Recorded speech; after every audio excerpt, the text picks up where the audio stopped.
নমস্কার, দেখছেন talk to Bangla. আমি অভিষেক রয়েছে আপনাদের সাথে। এই মুহূর্তে যে খবর নিয়ে উপস্থিত হয়েছি, দীনেশ প্রতাপ সিং এই নামটা কিন্তু একদম কেন্দ্রীয় রাজনীতির যে আঙিনা সেখান থেকে বাদ দেওয়া যাচ্ছে না। আলোচনা তাকে নিয়ে চলছেই ক্রমাগত। তার কারণ দীনেশ প্রতাপ সিং 10ই সেপ্টেম্বর রাহুল গান্ধীর বিরুদ্ধে যা নয় তাই একদম ধর্ণা প্রদর্শন করলেন। রাহুল গান্ধী প্রিয়াঙ্কা গান্ধীর সম্বন্ধে পোস্টার লিখে তিনি রাস্তায় বসে পড়লেন এবং রায়বেরিলিতে তিনি রাহুল গান্ধীর যখন গাড়িটা আসছে সেটাকে একদম আটকে দিলেন, ঢুকতেই দেবেন না রাহুল গান্ধীকে, ইত্যাদি ঘটনা ঘটলো।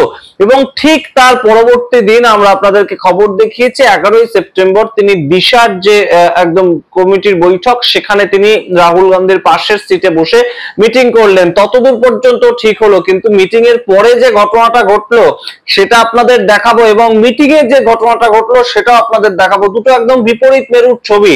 মিটিং এ রাহুল গান্ধীর সঙ্গে যে দীনেশ প্রতাপ সিং একদম রীতিমতন ঝগড়া করলেন, রীতিমতন চিৎকার চেঁচামেচি করে রাহুল গান্ধীকে তিনি মানতেই চাইছেন না, তেমন ঝগড়া করলেন দীনেশ প্রতাপ সিং। সেই দীনেশ প্রতাপ সিং হঠাৎ করে তার ছেলেকে নিয়ে আসলেন মিটিং এর পর এবং তিনি হাত জোড় করে রাহুল গান্ধীর সামনে দাঁড়িয়ে থেকে ছেলের সঙ্গে রাহুল গান্ধীর পরিচয় করিয়ে দিলেন। ছেলে হাত হ্যান্ডশেক করলো, হাত মেলালো রাহুল গান্ধীর সঙ্গে। এই যে ছবি বেরিয়ে আসছে দীনেশ প্রতাপ সিং এর যে চরিত্র, সেটা নিয়ে কিন্তু এই মুহূর্তে প্রশ্ন উঠতে শুরু করেছে। এই বিষয়গুলো অত্যন্ত গুরুত্বপূর্ণ রাজনৈতিক পরিমণ্ডলে, এই বিষয়গুলো অত্যন্ত তাৎপর্যপূর্ণ যে দীনেশ প্রতাপ সিং একদম তাদের রাজ্যের সভাপতি, বিজেপি সভাপতি, তাকে চিঠি লিখছে যে কেন পুলিশ এরকম ভিআইপি ট্রিটমেন্ট দিয়ে রাহুল গান্ধীকে নিয়ে গেল। সেই অভিযোগের পর দিনই তিনি তার ছেলেকে নিয়ে আসছেন এবং হাত মেলাচ্ছেন রাহুল গান্ধীর সঙ্গে। এবং কোন সময় সেটা? মিটিং এ যখন দীনেশ প্রতাপ সিং রীতিমতন ঝগড়া করলেন রাহুল গান্ধীর সঙ্গে। সেই ঝগড়ার ভিডিও দেখাবো, হাত মেলানোর ছবি দেখাবো, সমস্তটাই দেখতে থাকুন talk to Bangla YouTube channel থেকে। তার আগে সাবস্ক্রাইব করে দিন। এই মুহূর্তে একটাই শুধু গান মনে পড়ে আমাদের, যে ভালোবাসাও তোমার সঙ্গে ঝগড়াও তোমার সঙ্গে। সেই রকম অবস্থা দীনেশ প্রতাপ সিং এর হয়েছে এবং সেই যে ঝগড়া, সেই ঝগড়ার মুহূর্তটা আপনারা আগে দেখুন। একদম দিশার যে মিটিং, সেখানে সভাপতিত্ব করছিলেন রাহুল গান্ধী, কিন্তু সভাপতি হিসেবে মানতেই নারাজ দীনেশ প্রতাপ সিং রাহুল গান্ধীকে। সেই সম্বন্ধে ঝগড়ার যে ছোট্ট একটু ফুটেজ, সেটা আগে দেখুন, তারপর আসছে এই নিয়ে বিস্তারিত ব্যাখ্যায়।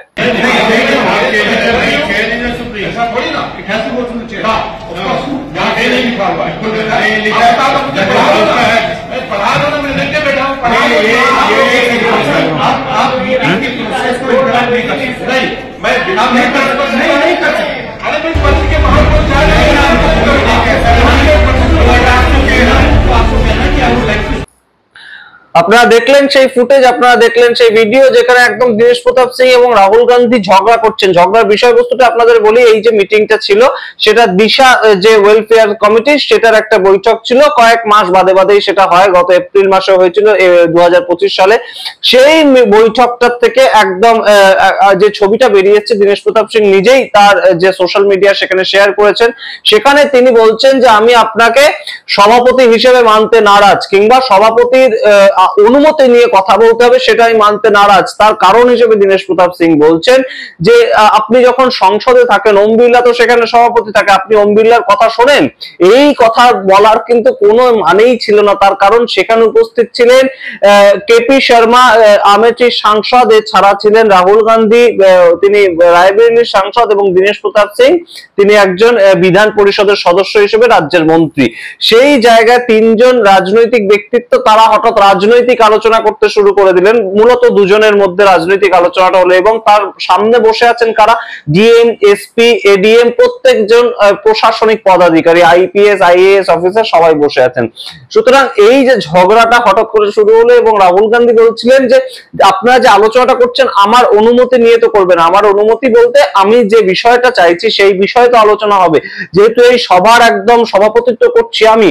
সেই জায়গা থেকে দীনেশ প্রতাপ সিং তাকে মানতেই নারাজ, এবং শুধু মানতে নারাজ তাই নয়, হঠাৎ করে ওম বিড়লার প্রসঙ্গ টেনে আনলেন। এবং এই মুহূর্তে যে একটা প্রেক্ষাপট তৈরি হয়েছে বিজেপির অভ্যন্তরে, বিভিন্ন সময় আমরা দেখতে পাই যে রাহুল গান্ধীকে সারা দেশ থেকে যে সমস্ত বিজেপি নেতারা একদম কটাক্ষ করতে পারবেন, কোণঠাসা করতে পারবেন, তার তত পদোন্নতি হবে। এইটা বিজেপির মধ্যে কিন্তু একটা নতুন জায়গা তৈরি হয়েছে এবং সেই জায়গাটাকে কোথাও গিয়ে একদম ধরতে চাইছেন দীনেশ প্রতাপ সিং। তিনি একদম খবরের কেন্দ্রবিন্দুতে উঠে আসছেন গত দুদিন ধরে। 10ই সেপ্টেম্বর, 11ই সেপ্টেম্বর প্রতিদিন সেই একই ছবিটা আমরা দেখলাম। 10ই সেপ্টেম্বর রাহুল গান্ধীকে একদম রাস্তা অবরোধ করে তিনি বলছিলেন যে নরেন্দ্র মোদীজির মাকে যে গালাগাল দিয়েছে তাকে কোনো মতেই হিন্দুস্তান মানবে না। যখন অবশ্যই আপনারা জানেন রাহুল গান্ধী নিজে সেই গালাগাল দেননি, তার দলের কোনো সমর্থক হয়তো বিহারের যে একদম ভোটার অধিকার যাত্রা সেখান থেকে সেই বক্তব্যটা রেখেছিল, নিন্দনীয় বক্তব্য অবশ্যই, এবং সেই নিরিখে একটা রাহুল গান্ধীকে আটকানো হলো। এবং সেই দীনেশ প্রতাপ সিং 11ই সেপ্টেম্বর তিনি আসলেন, রাহুল গান্ধীর সঙ্গে ঝগড়াঝাটি করলেন, এবং তারপরের পার্টে এবার আপনাদেরকে নিয়ে যাই একদম তার নিজের ছেলে ঠাকুর পীযূষ প্রতাপ সিং, যার নাম, সেই নিজের ছেলে রাজনীতিতে নবাগত এবং তার সঙ্গে রাহুল গান্ধীর পরিচয় করিয়ে দিচ্ছেন এবং হ্যান্ডশেক করছে তার ছেলে রাহুল গান্ধীর সঙ্গে। কিন্তু সেই সময়টা কখন? সেই সময়টা মিটিং এ যখন একটু আগেই ঝগড়া হয়েছে, রাহুল গান্ধীকে সভাপতি হিসেবে মানবেনই না দীনেশ প্রতাপ সিং, সেই সময় আপনারা দেখুন দীনেশ প্রতাপ সিং এর পশ্চাৎটা দেখুন, তিনি একদম হাত জোর করে প্রায় দাঁড়িয়ে আছেন রাহুল গান্ধীর সামনে, এবং রাহুল গান্ধীর সঙ্গে তার ছেলে যে পরিচিত হচ্ছে বা তার ছেলে যে ইন্ট্রোডিউসড হচ্ছে, সেই জায়গাটাকে তিনি এত ভালোবাসছেন, সেই যে পরিচয় পর্বটাকে তিনি এত আন্তরিকভাবে ভালোবাসছেন, এটা কি কোথাও গিয়ে ভারতীয় জনতা পার্টি সঠিকভাবে নেবে? যে দীনেশ প্রতাপ সিং একদম আগের দিনই রাহুল গান্ধীকে কেন পুলিশ প্রশাসন, উত্তরপ্রদেশের পুলিশ প্রশাসন এইভাবে ভিআইপি ট্রিটমেন্ট দিয়ে নিয়ে এলো, সেটা জিজ্ঞেস করে একদম চিঠি লিখেছেন যে এটা কি আমাদের দেশের কোনো বিরোধী দলনেতাকে পুলিশ প্রশাসন নিয়ে এলো, নাকি দেখে মনে হচ্ছিল বিদেশের কোনো সচিবকে তারা এই মুহূর্তে রায়বেরিলিতে নিয়ে এলো। এত তৎপরতা কেন দেখালো? আমরা তো কোনো দোষ করিনি, আমরা রাস্তায় বসে প্রোটেস্ট দেখাচ্ছিলাম। সেই দীনেশ প্রতাপ সিং তার পরের দিন রাহুল গান্ধীর সঙ্গে ঝগড়া করলেন, যে ভিডিও আপনারা দেখলেন, পর মুহূর্তেই তিনি তার ছেলেকে নিয়ে আসলেন এবং রাহুল গান্ধী দেশের বিরোধী দলনেতা, যাকে তিনি একদম খারাপ মানুষ বলে প্রতিপন্ন করার জন্য 24 ঘন্টা 48 ঘন্টা ধরে রীতিমতন লাগাতার চেষ্টা করে গেছেন, সে তো একটা ছবিতেই পুরো ভেস্তে গেল। লাভটা কি হলো? এবং বিজেপির নেতাদের যে দোগলাপান রীতিমতন, সেটা যেভাবে বেরিয়ে এলো এই মুহূর্তে দীনেশ প্রতাপ সিং এর কার্যকলাপ দেখে, তার বিনিময়ে আপনাদের কি বক্তব্য অবশ্যই কমেন্ট বক্সে কমেন্ট করুন। দেখতে থাকুন টক টু বাংলা, অবশ্যই টক টু বাংলা ইউটিউব চ্যানেলকে সাবস্ক্রাইব করে দিন। ধন্যবাদ।